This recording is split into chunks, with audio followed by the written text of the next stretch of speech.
Qué belleza poder ver a través de voces de la comunidad la bondad y la fidelidad del Señor que cautiva el corazón, que nos invita a nosotros a identificarnos con Él. La carta a los Romanos, en el capítulo 1, presenta en la voz de Pablo algo que genera una sensación profunda de temor en mi corazón y sé que en el corazón de muchos.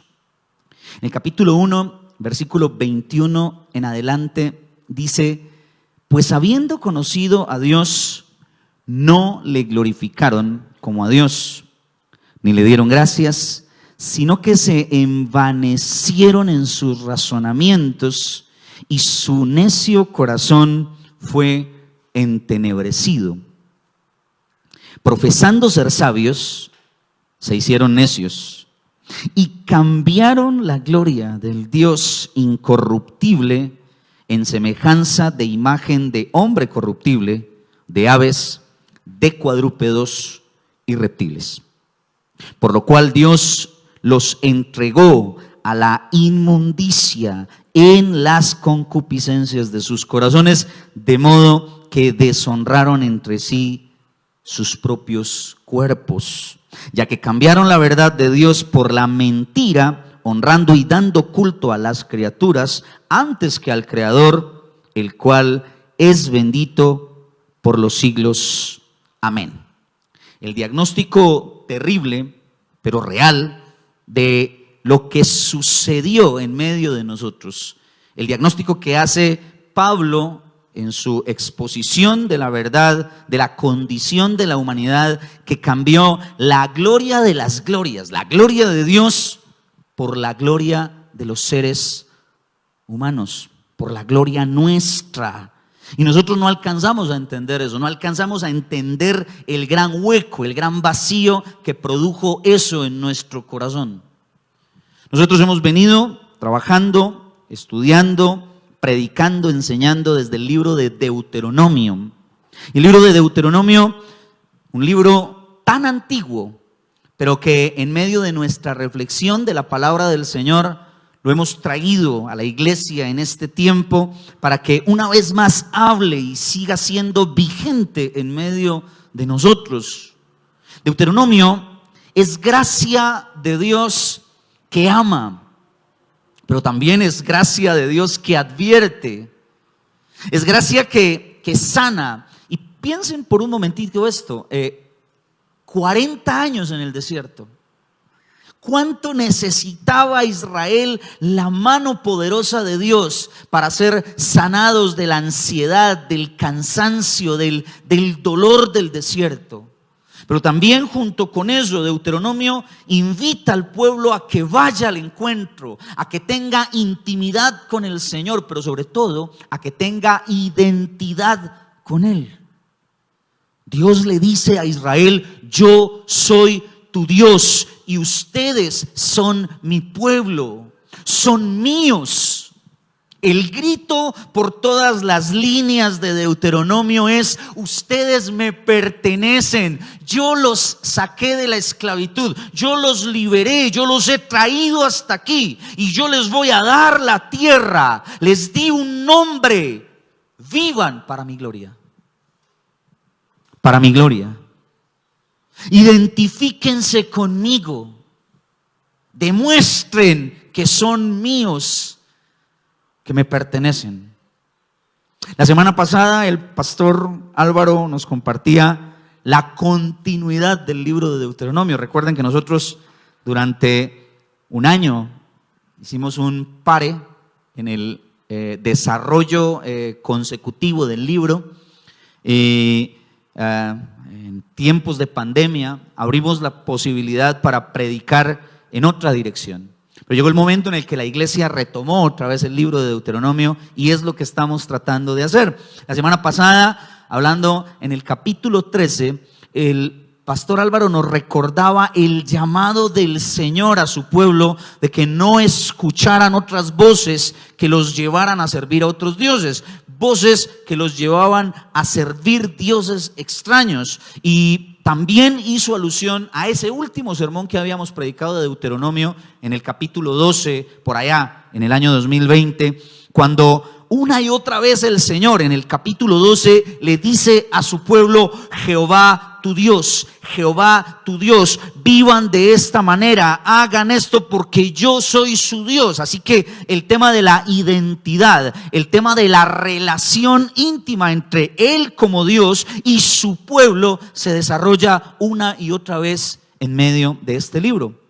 Y llegamos al capítulo 14 y nos encontramos con un pasaje bastante complejo.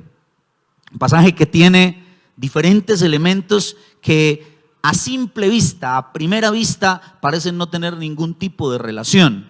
Por un lado, se habla de una ley que le dice a Israel que no se haga marcas en su cuerpo para adoración de los muertos, el versículo 1 del capítulo 14. Por otro lado, les dice que no pueden comer nada abominable, y ya se presenta una lista de diferentes animales, tanto puros como impuros, que Israel debe reconocer para seleccionar su dieta, para decir: esto debo comer y esto no.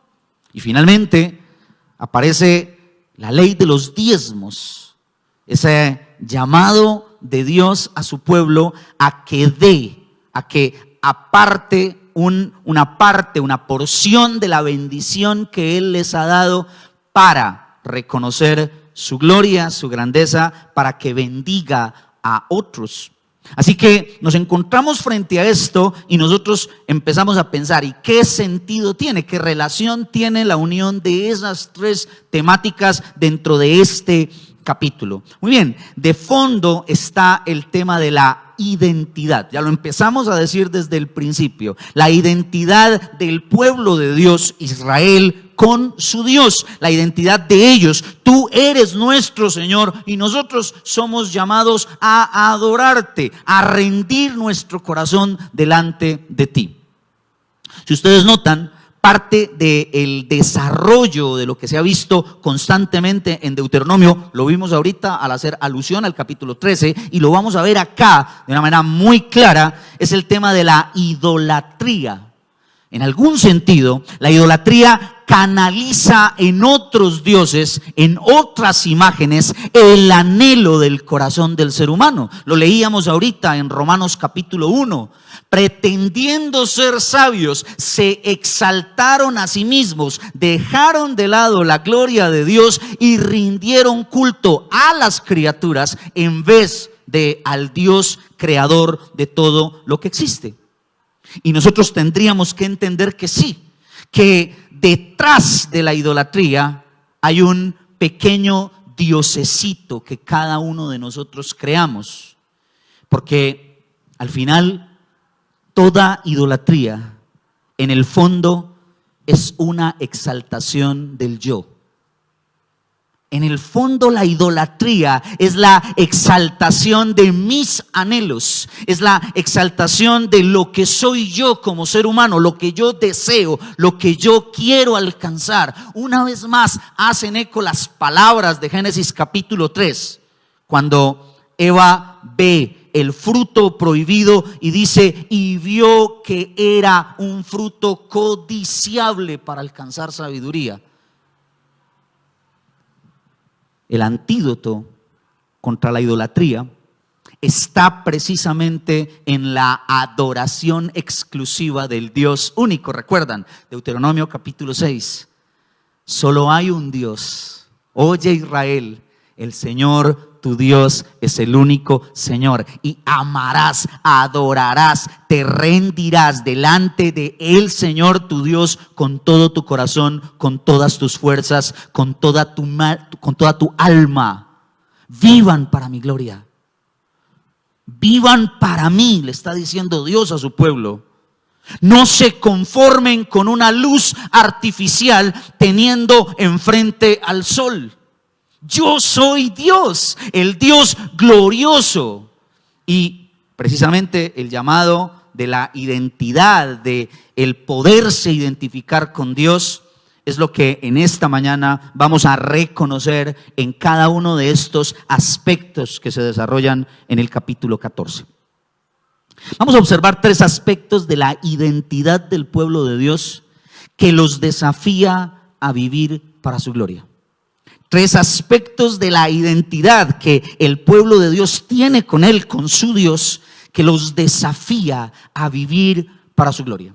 En primera medida, vamos a hablar de la paternidad y el desafío: confíen en mí. En segunda medida, vamos a hablar de la santidad y el desafío: conságrense a mí. Y en tercera medida, vamos a hablar de la soberanía y el desafío es: reconozcan que yo tengo el control. Paternidad: confíen en mí. Santidad: conságrense a mí. Soberanía: reconozcan que yo tengo el control. Capítulo 14, versículo 1. Hijos sois de Jehová vuestro Dios. No os sajaréis ni os raparéis a causa de un muerto. Ahí tenemos el primer aspecto de la identidad de Israel con su pueblo: la paternidad. Ustedes son hijos del Señor su Dios. La paternidad desafía a su pueblo a confiar en el cuidado y en el sustento que Dios puede proveer. El famoso culto a los muertos, que se desarrolla tanto en la cultura cananea y en la cultura oriental, estaba relacionado directamente con lo que ofrecían los espíritus a las personas. Los espíritus ofrecían protección,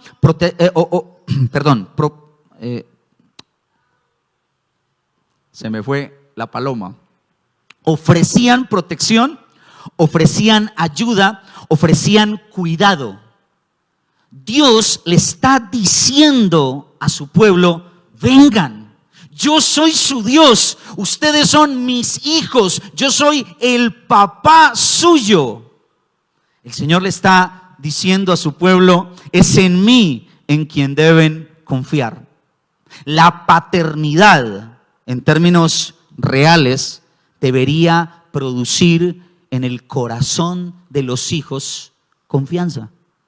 Esa relación íntima entre papá e hijo que nos llena de alegría, de emoción y sobre todo de seguridad. Ahorita cuando veíamos Voces de la Comunidad y mirábamos cada una de las fotos, las familias preciosas que el Señor nos ha regalado en medio de esta comunidad, era poder ver la manera en la que los niños al lado de sus padres se sienten felices, se sienten seguros. Precisamente ese es el orden de las cosas. Los niños deberían sentirse protegidos y cuidados en medio de su casa, alrededor de sus padres.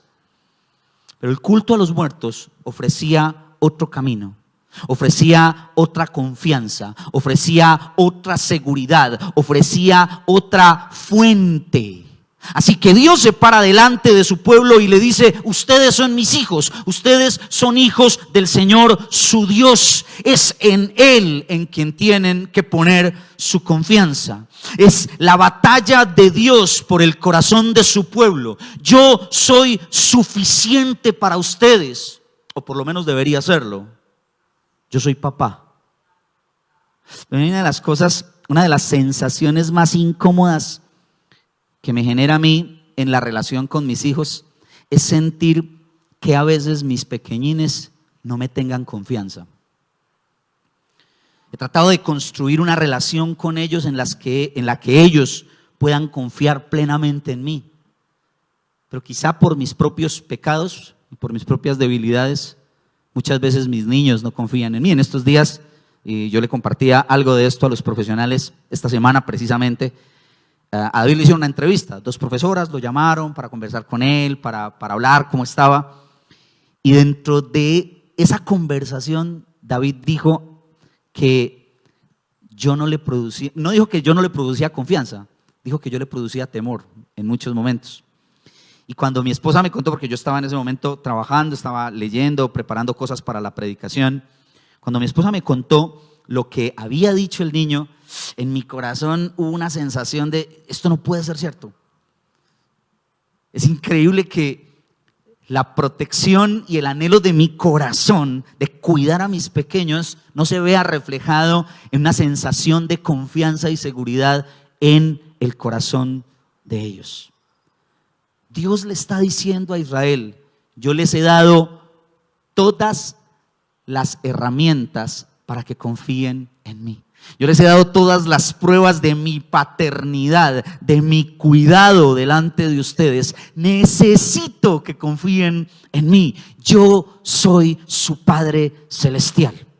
Ahora, los dioses de Canaán estarían o entrarían a competir con Dios, a seducir el corazón de su pueblo. Por eso Dios se anticipa y le dice a este pueblo: cuidado con depositar su confianza en dioses extraños o en prácticas idolátricas extrañas, ajenas a lo que yo les he enseñado como Padre y como Dios. Me encanta la canción que estaba sonando ahorita en Voces de la Comunidad. El anhelo de un padre porque sus hijos amen al Señor. Que te amen, Señor, que te amen. Que su gran ambición seas tú. Ese es el verdadero anhelo de aquel que ama a sus hijos. Aquí Dios está viendo peligrar su relación de identidad padre-hijo con su pueblo. Y les está diciendo: mucho cuidado cuando entren en la tierra que van a tomar posesión. Pero una de las cosas que tiene que llevarnos a nosotros a reflexionar este mismo aspecto de la identidad del pueblo de Dios con su Dios es cómo esos dioses se han venido desarrollando en la historia y cómo hoy esos mismos dioses creados por nosotros seducen, intentan seducir nuestro corazón para que pongamos nuestra confianza en ellos. La semana pasada, una de las premisas fuertes de la predicación estaba centrada en lo seductor que es ir tras otros dioses. Así que nosotros necesitaríamos pensar ¿cuáles son esas seducciones hoy en el presente con relación al tema de la confianza en Dios? Que pelea, que lucha con la confianza en Dios, que nos lleva a depositar nuestra confianza en otras cosas. Y quiero hacerle la pregunta en esta mañana: ¿qué le produce confianza a usted? ¿En qué tiene puesta su confianza y su esperanza? ¿En qué tenemos puesta hoy nuestra confianza? Este mundo, el mundo que nos rodea, ¿a qué nos llama en términos de confianza? ¿En quién o en qué nos llama a confiar? Porque las voces de este mundo desvían nuestra mirada y desvían nuestro oído para que confiemos en otras cosas. Cree en ti, en el campeón que hay dentro de ti. Cree en tus capacidades, en tu fuerza, en tu belleza.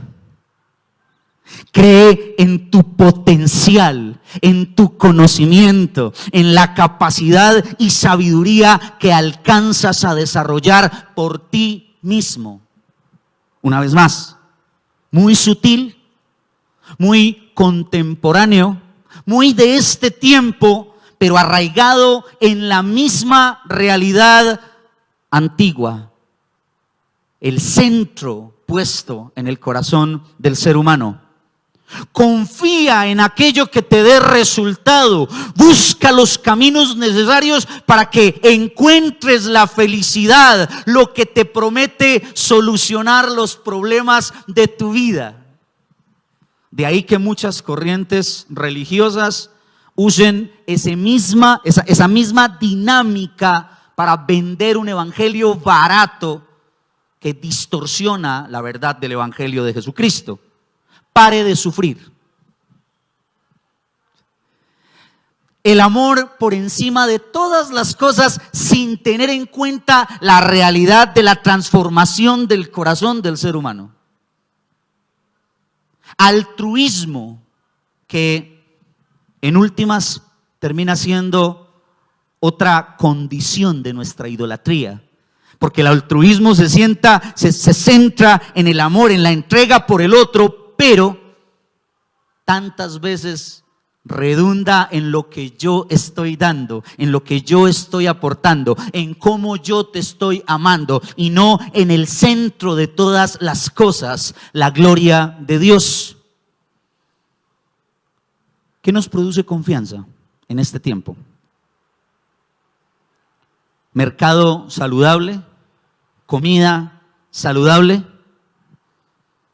o el bisturí, cirugías estéticas que creen una apariencia en mí que me permitan ser aceptado y amado por otros. La estabilidad económica, las cuentas bancarias, salud prepagada, un seguro de vida.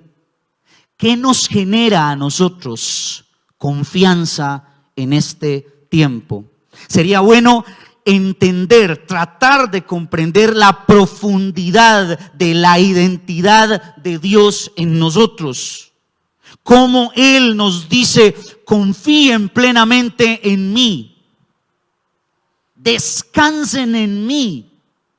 Y claro, yo decía ahorita, el tema de la paternidad es un desafío para nosotros, porque cuando nosotros mismos nos miramos como padres y miramos nuestra capacidad o incapacidad, tenemos que llegar y pararnos frente al espejo y sentir unas frustraciones profundas en el corazón, porque muchas veces no somos lo que deberíamos ser. Yo los decía esta semana, la sensación tan profunda de frustración por lo que estaba pasando o por lo que dijo mi hijo acerca de su confianza en mí. Pero claro está, tengo recuerdos que a veces quisiera olvidar, porque si hay algo que marcó mi corazón en mi infancia y en mi vida, fue precisamente reconocer que mi papá no fue la mejor figura de confianza para mí, porque fue un padre ausente y porque cuando necesité que me protegiera, no me protegió. Sin embargo, Israel tiene un referente totalmente distinto. Dios le está diciendo: ustedes son mis hijos, confíen en mí. Yo soy el que estoy guiando el camino. Yo soy el que los he traído hasta acá. Yo les he dado mis promesas y las he cumplido. Confíen en mí, confíen en mi gracia, confíen en mi amor. Sí, quizás los referentes de paternidad de este mundo para muchos de nosotros no sean los mejores. Quizá no sea solo yo el que tenga que decir que papá produjo en mí un dolor muy profundo por no cuidarme y por no protegerme. ¿Y a usted? ¿Cuáles son los recuerdos que usted puede tener de su paternidad? De aquel en quien usted debería haber depositado su confianza, pero que no fue suficiente. ¿Sabe una cosa? Si algo me ha enseñado a mí la vida en ese camino, es precisamente que nosotros, los seres humanos, no somos confiables. Dios sí. Nuestra realidad y los dioses que nosotros construimos no son confiables. Nuestros sueños no son confiables. Nuestros proyectos no son confiables. Engañoso es el corazón del hombre. Él, Dios, sí es confiable, aun cuando lo que haga no sea lo que yo espero, aun cuando mis proyectos se vayan derrumbando en el camino y parezcan ser lo mejor. Él se para, se erige su figura real y portentosa y me dice: yo sé por dónde te estoy llevando, confía en mí. No busques otra fuente de confianza. Yo soy el Dios confiable. Yo soy papá. Paternidad que nos crea el desafío: confíen en mí. Santidad que nos crea el desafío: conságrense a mí. Miren lo que dice el versículo 2 de este capítulo 14. Porque eres pueblo santo a Jehová tu Dios, y Jehová te ha escogido para que le seas un pueblo único entre los pueblos que están sobre la tierra. Y el versículo 3, nada abominable comerás. En ese paquete se cierra al versículo 21, una vez más, el versículo 20.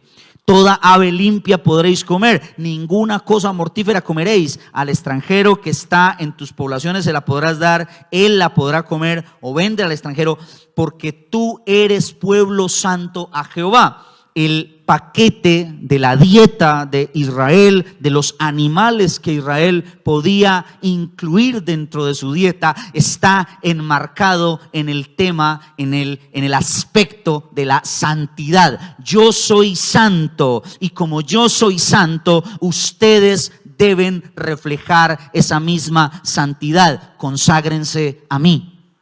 Santos serán para su Dios. Lo implícito en el texto es precisamente eso. Ese pueblo que está llamado a ser santo, la relación directa es: Dios es santo, yo soy santo, ustedes deben ser santos. Y la lista que aparece en la mitad de animales impuros y de animales limpios está relacionada con diferentes aspectos. Por un lado, algunos de ellos están relacionados con cuestiones sanitarias. Son animales que podrían producir enfermedades diversas en medio de la población. Algunos otros animales están relacionados con cuestiones rituales, es decir, estaban implicados en los cultos idolátricos de los cananeos, pueblos a los cuales Israel iría y debería marcar una diferencia con ellos. Sin embargo, cuando uno mira algunos de estos animales que aparecen en esta lista, en este listado, no tienen, por lo menos no hay una lógica desde nuestra perspectiva humana para que Dios lo prohíba, pero Dios se los prohíbe. Hay algo bien interesante en esa relación. Aún en aquellas cosas en las que no hay una explicación directa del por qué Dios le dice a su pueblo: no lo hagas, Dios se lo está diciendo. El Dios santo, el Dios glorioso, le está diciendo a su pueblo: atiendan a mi voz. Aquí necesitamos, obviamente, hacer una lectura de este pasaje y entender el principio teológico transferible para tratar de conocer a cabalidad, a profundidad, lo que Dios le está diciendo a su pueblo. La consagración, en este caso, tiene que ver con estar apartados, ser dedicados a. En pocas palabras, son elegidos por Dios, han sido elegidos por Dios como un pueblo santo, diferente, y necesito que marquen esa diferencia en el mundo que les va a rodear, en los pueblos que los van a rodear. Dios le está diciendo a Israel que sea notorio que me pertenecen. Dios le está diciendo a Israel que sea notorio que ustedes son distintos a los demás, un pueblo específico, completamente apartado, distinto, escogido para mi gloria. Dios le está diciendo a través del tema de la alimentación a su pueblo: vivan para mi gloria. La clave en el entendimiento de la consagración es Dios mismo. Yo soy santo, yo soy Dios. La dieta es simplemente una marca de diferencia, como muchas otras leyes, porque no es la única ley que marca cosas extrañas, pero que son distintas o que marcan una diferencia con el resto de los pueblos de Canaán. Así que lo que Dios le está diciendo a su pueblo es: conságrense a mí, sean santos. Mientras estaba yo estudiando el texto, se me vino a la mente un personaje del Antiguo Testamento que creo que nos puede ilustrar un poquitico el tema de la diferencia en el marco de estos alimentos, porque si usted lee dentro de esos alimentos, hay algunos que nosotros hoy usamos para nuestro consumo, para nuestra dieta. Inmediatamente, ahorita uno de los muchachos que está sirviendo acá me hizo la pregunta: pastor, ¿y qué vamos a hacer con el chicharrón? ¿Qué vamos a hacer con el marrano? El marrano está dentro de esa lista. Y entonces uno lo primero que piensa es: no, el marrano no se puede dejar de comer, ¿sí? Pero también hay insectos. Yo me imagino al pastor allá sentado en su casa frente al televisor, viendo esta predicación y diciendo, como dice él: hijo del agua, ¿y yo qué voy a hacer con las hormigas de Santander? El elemento que marca la diferencia trasciende mucho más allá de cuestiones dietarias y alimenticias. El personaje del cual voy a hacer alusión en este momento nos invita a reflexionar en eso. Cuando los judíos son llevados cautivos a Babilonia, dentro de ese grupo de cautivos llegaron Daniel y sus amigos, 4 jóvenes en la corte del rey que son expuestos a toda una serie de cambios, de transformación que le está invitando a vivir el imperio. Ustedes han sido dominados, ellos como judíos habían sido dominados y llevados como esclavos, pero su esclavitud tenía una particularidad: no iban a ser encarcelados y a estar en unas condiciones deplorables, sino que iban a estar al servicio del rey. Entonces los preparaban en idioma, en cultura, en alimentación, para que estuvieran aptos para servir delante del rey. Cuando se viene todo este proceso, que entre otras cosas tiene un cambio de identidad, y una vez más el tema de la identidad entra en juego, le cambian el nombre a Daniel, le cambian sus condiciones. Ahora le están diciendo: esta es tu nueva tierra, estas son tus nuevas condiciones. También le presentan a Daniel una nueva dieta, la comida del rey. Eso está en Daniel capítulo 1. Y la comida del rey tenía muchos elementos relacionados obviamente con la idolatría, con el culto a los dioses babilonios. Daniel decide en su corazón, el texto es claro en decir, Daniel decidió en su corazón no contaminarse con la comida del rey, y le planteó al jefe de los eunucos, el que los cuidaba y los enseñaba, que le permitiera no recibir la ración que daban del rey, sino comer solamente verduras, vegetales y agua. Y que él le demostraría que Dios respaldaría esa decisión y que en medio de eso ellos serían hombres fuertes y aptos para el servicio delante del rey. El eunuco accede, entra toda esta dinámica de la prueba y finalmente Dios respalda la decisión de Daniel de no contaminarse. Ahora, el punto es el siguiente: cuando usted sigue leyendo el libro de Daniel, el tema de la comida pasa a un segundo plano. El centro de la diferencia de Daniel y sus amigos no está relacionado solamente con el tema de la comida. Vuelvo y les digo, pasa a un segundo plano, no se vuelve a mencionar mucho acerca de la dieta de Daniel y sus amigos. Pero lo que sí queda claro es que Daniel y sus amigos, en el entorno babilónico, en el entorno pagano, en medio de la corrupción y en medio de la soberbia, en medio de un montón de dinámicas y de leyes contrarias a la verdad de Dios, Daniel y sus amigos se mantienen firmes, son diferentes, honran y glorifican el nombre de Dios en medio de un mundo pagano, impactan el imperio. Así que el desafío que tiene Israel acá con el tema de la santidad trasciende lo alimenticio. En la cultura, en el momento en el que ellos iban a entrar a Canaán, el tema de la alimentación era sumamente importante. Pero cuando pasa el tiempo, para nosotros como pueblo de Dios, Israel primero, después la iglesia, el tema de la identidad en términos de santidad trasciende a muchísimos otros aspectos. Jesús, por ejemplo, en Marcos capítulo 7, afirma que lo que entra en el hombre no lo puede contaminar, sino lo que sale del hombre, lo que está en su corazón. Y Pablo por allá en Primera de Timoteo, en el capítulo 4, habla precisamente de esos hombres que se están inmiscuyendo dentro de las comunidades cristianas, enseñando leyes de ascetismo, de sacrificio, de abstinencia, que no son necesariamente centradas en la verdad de Dios. Y Pablo dice en el capítulo 4 de Primera de Timoteo: lo que le pongan sobre la mesa, cómaselo. Así que el tema de la diferencia, el tema de la particularidad trasciende la dieta y nos lleva a nosotros a identificarnos en muchos otros aspectos. Para Israel en su momento fue la comida como una ley netamente cultural. Para nosotros tiene otras implicaciones. Somos agentes del reino en un mundo pagano. Vivimos en contracorriente, vivimos en contracultura con este mundo que nos rodea.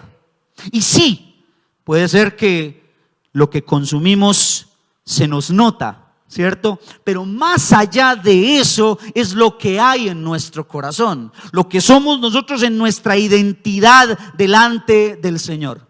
Cómo vivir consagrados al Señor en un mundo como el nuestro, en un mundo tan paganizado como en el que nosotros estamos. Cómo mantener una identidad directa con Dios en un mundo que todo el tiempo está totalmente contrario a lo que Dios plantea en su palabra para que vivamos y para que desarrollemos. Cómo vivir en contracorriente en lo moral, pero también en lo cotidiano, en lo simple, porque así se desarrolla el tema de la identidad con el Señor en términos de santidad. Porque cuando vivimos en un mundo cargado de corrupción, la iglesia no puede ser corrupta.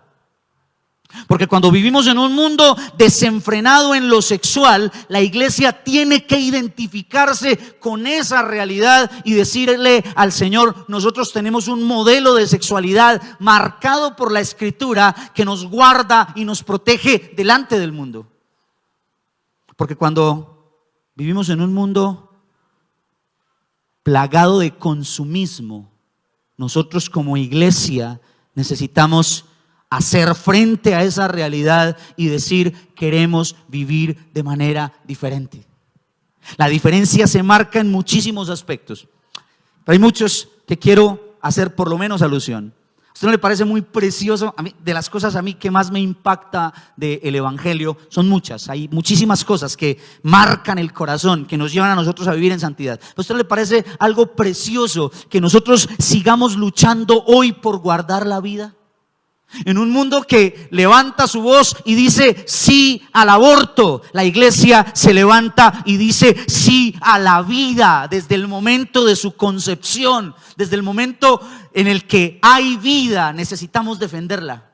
Mientras el mundo sigue levantando leyes que benefician a diferentes sectores que desde la perspectiva política y liberal tratan de desviar la mentalidad sexual de este mundo, nosotros seguimos diciendo: creemos en el matrimonio hombre y mujer. Y tenemos claro por qué, porque la Escritura marca una identidad entre el hombre y la mujer, no solamente para procreación, sino para que juntos demuestren la imagen viva de Dios en medio de ellos.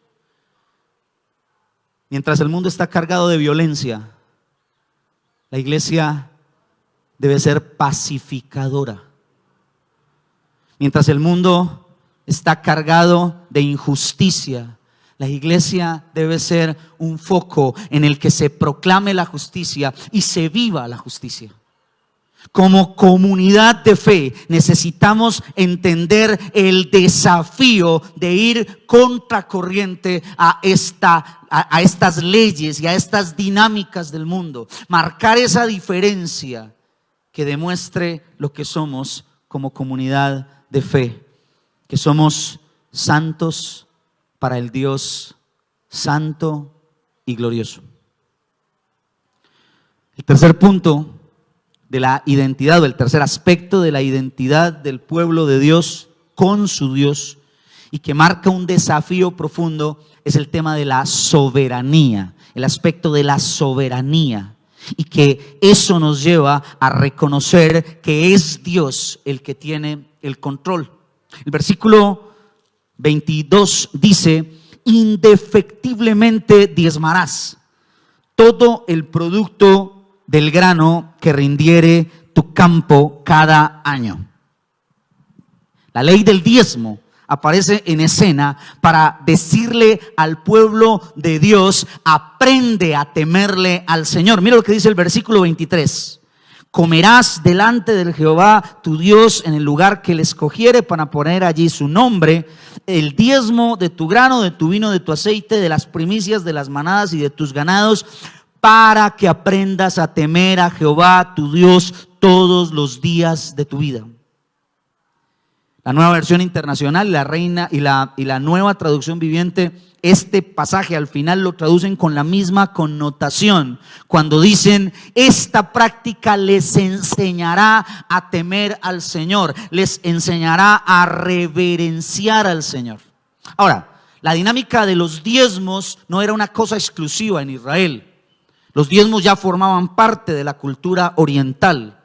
Ahora, los diezmos estaban muy relacionados con el reconocimiento de los reyes como soberanos. Eran algo así como los impuestos del pueblo a aquel que era soberano sobre la tierra. Cuando ustedes leen, por ejemplo, el primer libro de Samuel en el capítulo 8, cuando Israel le pide rey a Dios, lo que le dice Samuel al pueblo es: ustedes van a pedir un rey y ese rey les pedirá diezmo de todas sus cosas. Es parte de la dinámica del reconocimiento de la soberanía del rey en medio de la tierra. Ahora, la pregunta que se nos tiene que venir a nosotros es: pero es que Israel no tenía rey. Este pueblo que va a entrar a la tierra de Canaán no tiene rey, no es una monarquía. Es un pueblo construido alrededor de un profeta, de un líder que Dios ha levantado, al que Dios le ha revelado su verdad, pero no es un rey. Moisés no era el rey de Israel.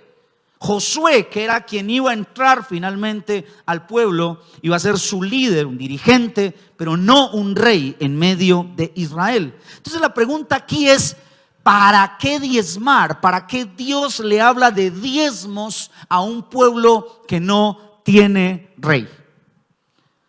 El diezmo, entonces, en el marco israelita, cumple una función preciosa. El tema del dar en el desarrollo del Antiguo y el Nuevo Testamento cumple una función preciosa dentro del pueblo de Dios. Y esa función es invitarlo a vivir la aventura de la fe. Invitarlo a que el pueblo le diga a Dios: tú tienes el control. Yo dependo de ti. No depende de lo que yo poseo, depende de lo que tú nos das. En algún sentido, la ley de los diezmos nos pone a vivir el tema de la aventura de la fe, por lo menos en dos direcciones. Esto no son dos subpuntos dentro del punto, no, son dos direcciones a las cuales quiero hacer una aclaración, en donde se puede vivir o en donde se vive la aventura de la fe. En primera medida, la ley del diezmo le recuerda al pueblo de Dios que todo le pertenece a Dios. La ley del diezmo le está diciendo a Israel: la tierra que ustedes van a tomar por posesión no es de ustedes, es mía. Soy yo el que se las estoy dando, soy yo el que los estoy poniendo allí, soy yo el que se las estoy entregando. La tierra me pertenece a mí. Y en segunda medida, nos recuerda la generosidad del Señor, porque precisamente Él es el dueño, pero Él le está diciendo a su pueblo: vivan allí para que me honren. Ustedes son los que van a tomar posesión de ella. Básicamente, el diezmo es un antídoto contra la autosuficiencia, contra la sensación que tiene el ser humano de decir: yo soy el que decido, yo soy el que controlo. Dios le está diciendo: no, señores, soy yo. Yo soy el que controlo, yo soy el que decido, yo soy el que tengo la capacidad, yo soy el que se los estoy dando. Piensen en lo siguiente: esto es una parábola que, entre otras cosas, me la inventé en el desarrollo de la reflexión de este punto. Una parábola que nos invita a nosotros a entender el peso que cae en nuestro corazón cuando Dios nos invita a que demos. Un feligrés se reúne con su pastor para pedirle consejería, van y se sientan a conversar, y el feligrés le dice al pastor: pastor, tengo un problema muy serio. El pastor le dice: ¿qué pasa? Le dice: no, es que imagínese que tengo un problema con una tía mía, con la tía rica, la que cada rato nos comenta el pastor Álvaro. Tengo un problema con una tía mía, una tía rica. ¿Y cuál es el problema que tiene, hermano? Dice: pastor, mire, lo que pasa es que la tía rica me regaló un apartamento. ¿Te regaló un apartamento? Sí, me regaló un apartamento. ¿Y cuál es el problema? Yo no le veo ningún problema a eso. ¿Cuál es el problema? Es que la tía rica me regaló el apartamento, me dijo que era mío, lo escrituró a mi nombre, me pertenece el apartamento, pero me dijo que tengo que pagar la administración. Y yo no quiero pagar la administración, ¿cómo así? Entonces el pastor se rasca la cabeza y le dice: espérate un segundo, tú me estás diciendo que tu tía rica te regala un apartamento, 400 metros cuadrados en el poblado, y que el problema que tienes es que a ti te toca pagar la administración. Sí, a mí me parece injusto que me toque pagar la administración por ese apartamento. Básicamente es lo mismo que sucede cuando nosotros como pueblo de Dios nos paramos delante de Dios y le decimos: ¿yo por qué tengo que dar? Dios le está recordando a su pueblo: la tierra es mía, yo se las estoy dando. Y por favor, tratemos de entender la profundidad de eso. Israel vivió como esclavo en Egipto, no tenían nada, eran esclavos. Los saca, les da la libertad, los lleva por el desierto, 40 años caminando en la aridez del desierto sin poseer una tierra. Y ahora llegan y van a entrar a la tierra que Él les está dando. Y Dios le está diciendo: esa tierra yo se las estoy dando. Y les estoy pidiendo que en medio de mi generosidad de darles la tierra, ustedes diezmen, den una parte del fruto de la tierra. Es un llamado muy profundo a dar. Quizá nosotros no alcanzamos a entender el valor que esto tiene, pero el mismo texto nos regala elementos de la generosidad de Dios que nos invitan a nosotros a reflexionar de manera profunda en el valor de dar. Por un lado, es generosidad para el sustento mismo del sistema cultural del pueblo. Dios le dice ahí en el versículo 23: comerán delante de Jehová su Dios en el lugar que le escogiera para poner allí su nombre, el diezmo del grano, del vino, del aceite, de las primicias, de las manadas y de los ganados. Pero por favor, entiendan lo que les está diciendo. Miren lo que dice el versículo 26: comerás allí delante de Jehová tu Dios y te alegrarás tú y tu familia. Dios es generoso. El diezmo era para el mismo sistema cultural, para que ellos se deleitaran e hicieran fiesta y celebraran las bondades del Señor. Pero el diezmo también servía para el sustento de los servidores del templo. Versículo 27: no desampararás al levita que habitare en tus poblaciones, porque no tiene parte ni heredad contigo. Y más adelante en el versículo 29 dice: y vendrá el levita que no tiene parte ni heredad contigo.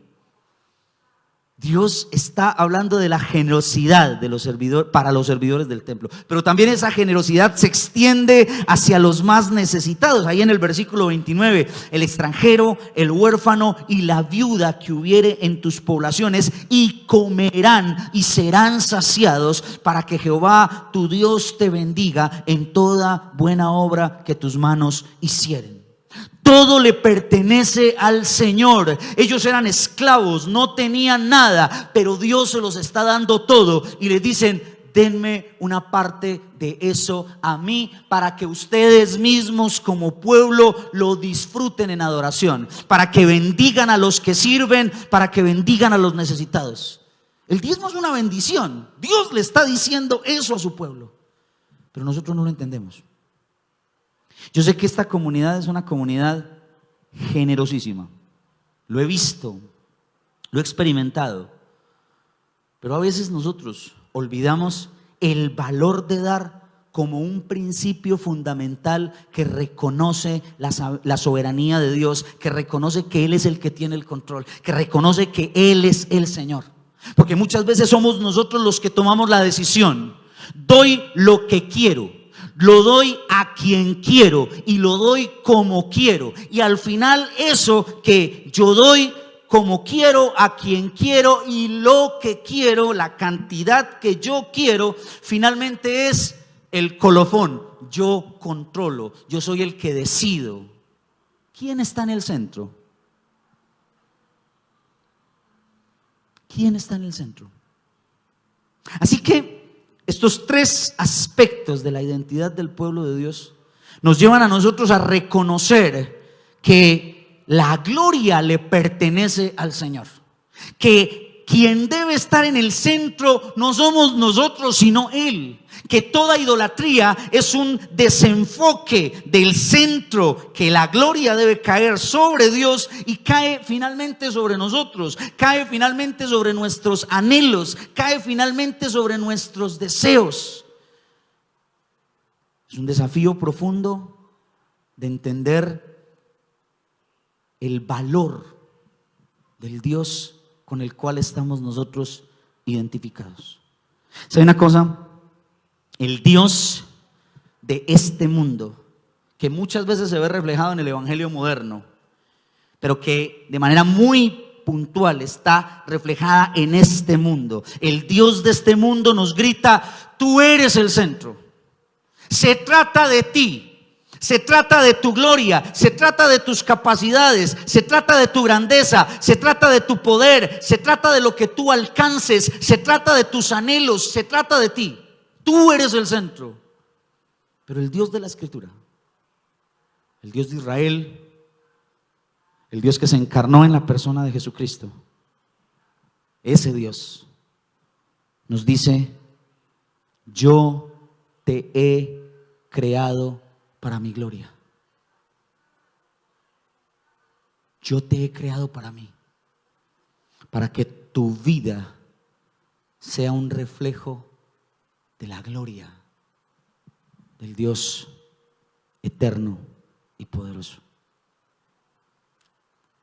Se me venía a la mente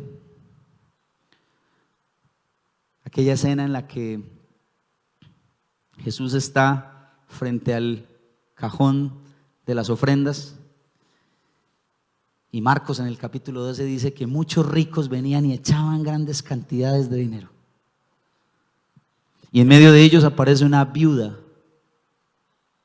pobre y echa 2 moneditas sin ningún valor para el sistema, y Jesús dice: ella echó más que todos, porque echó de su sustento todo lo que tenía. Esa ofrenda de adoración de aquella mujer es un reflejo de una mujer que entiende quién es su papá. Yo confío en ti, no en mis capacidades. Yo entrego mi corazón, lo rindo delante de ti, lo consagro a ti. Yo reconozco que tú tienes el control. Mi sustento está en tus manos, no en el dinero que yo tengo. El desafío es bastante grande para nosotros: vivir para su gloria. Romanos capítulo 1 hace eco de lo que somos nosotros en nuestra sociedad.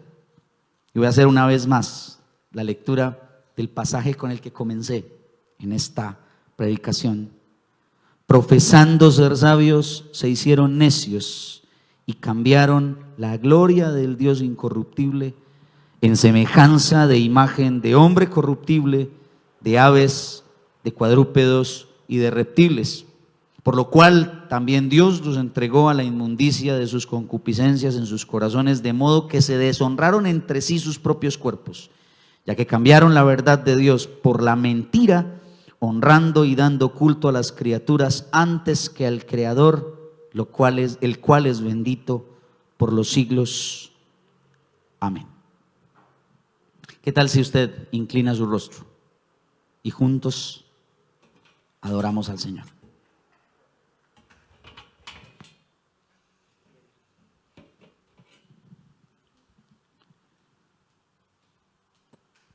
Señor,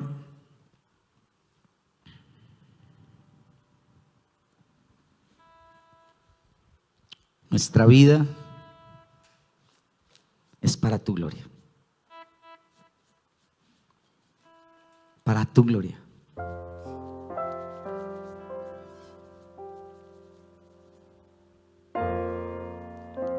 El corazón del ser humano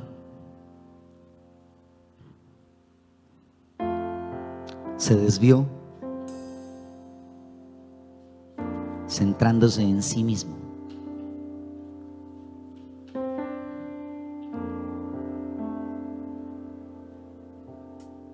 Exaltándose a sí mismo.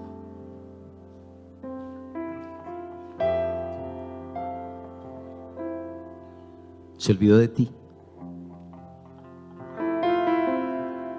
la fuente de la vida. Construyó un mundo en el que tú no eres el centro, Señor. Construimos un mundo en el que tu voz pasó a un segundo plano.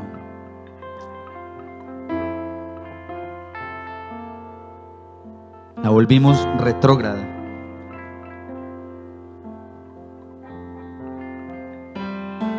Qué desafío tan enorme el que tenemos nosotros como pueblo tuyo, de identificarnos contigo, de gritarle al mundo: sí, somos hijos de Dios. Por eso nuestra confianza está construida, está edificada en el Dios que ha dado promesas incalculables, y en Él es en quien nosotros creemos.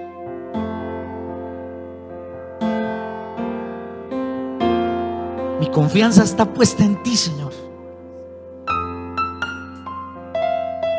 Mi confianza está edificada en ti, en el Dios de la gloria, en el Padre eterno que cuida a sus hijos.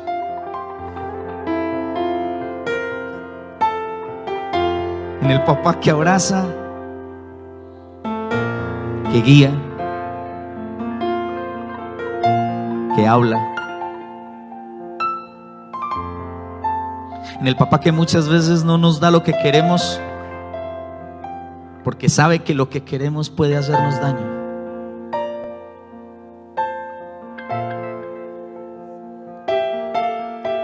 En el papá que a veces guarda silencio, porque quiere enseñarnos algo. Y en ese silencio nos dice: confía. Confía en mí, porque yo te amo y yo no haría nada para dañarte a ti. Confía. Señor, necesitamos volver nuestra mirada a tu santidad y consagrar nuestra vida de manera plena en ti. Tú eres el Dios santo y nos invitas a vivir de manera viva la verdad de tu palabra, en contracultura, en contracorriente de un mundo que va desenfrenado, apartado de ti, Señor. Que hoy podamos consagrarnos a ti, Señor.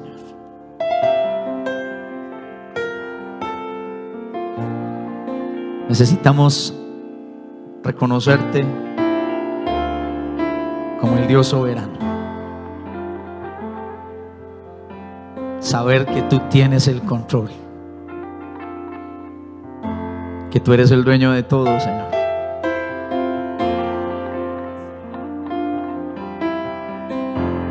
Que todo lo que vivimos es para tu gloria, para la gloria del Dios que trasciende.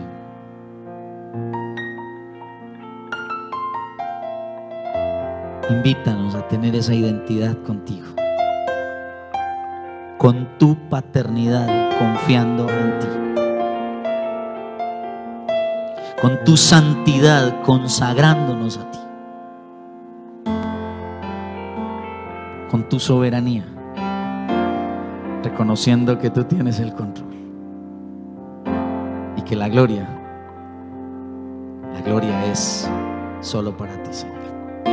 Asombrado ante la grandeza de tu gloria, ante la belleza de tu majestad, me acerco a tu trono. Sin palabras que puedan describir tu pureza, consumido por el fuego de tu santidad, humillo mi corazón.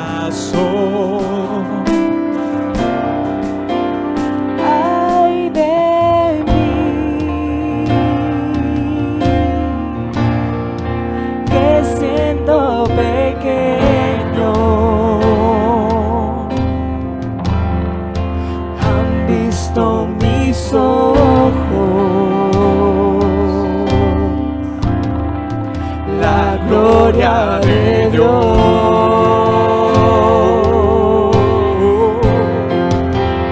Ay de mí, que soy pecador.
Toda la gloria, oh Dios.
Jesús resplandece,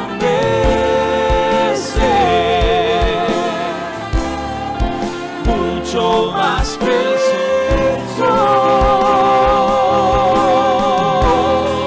Sienta, Señor. Se sienta en el trono, Él gobierna, no hay otro, gloria incomparable.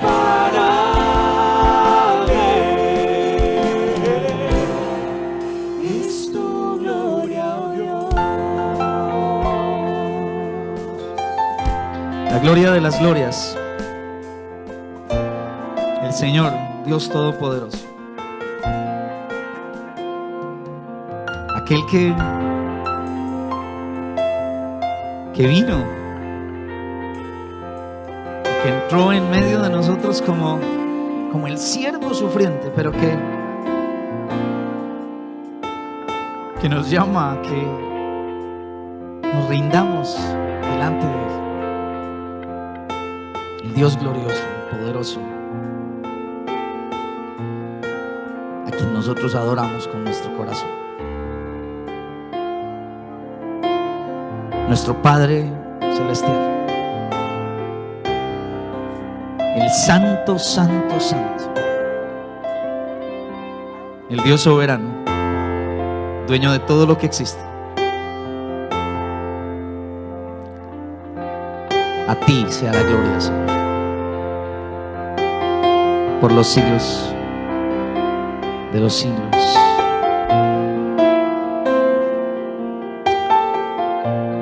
Amén.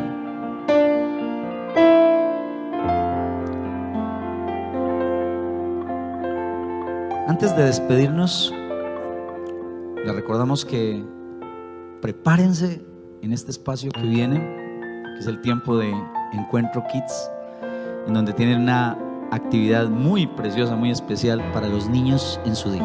Entonces, al final de esta transmisión, en este momento cuando cerremos con el Maranata, por favor, siéntese con sus pequeñines y disfruten este tiempo que el Ministerio Infantil ha preparado para ustedes.